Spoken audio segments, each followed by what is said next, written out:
Hi mga ka-low carb! Ito na talaga pinaka-favorite ko na luto ng paksiw. Paksiw na bangus with kamyas ang lulutuin natin for today. Maghiwa muna tayo ng gulay na ilalagay natin sa paksiw.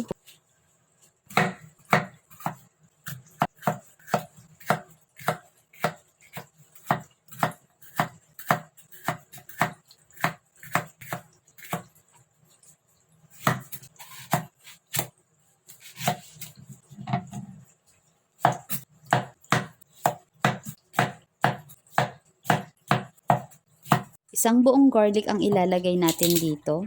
Durugin lang natin siya ng ganyan.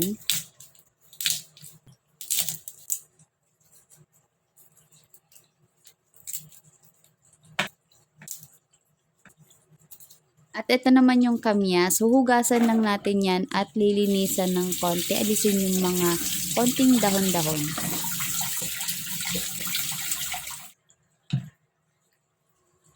Sa kaserola, unahin ilagay ang kamyas. Next naman yung isda.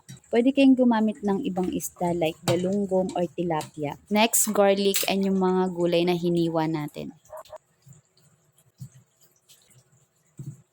Maglagay na rin tayo dito ng asin, pampalasa at whole peppercorn.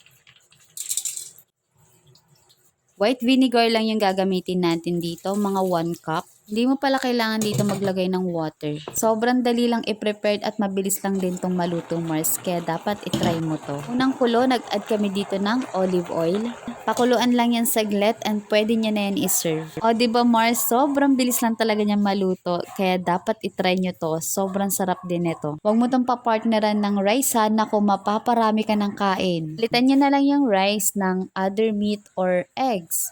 Or pwede naman kahit yan na lang yung kainin nyo. Medyo maingay po yung aso ng kapitbahay namin. Pasensya na. So yun lang. Thank you for watching and stay healthy, stay low carb. Bye!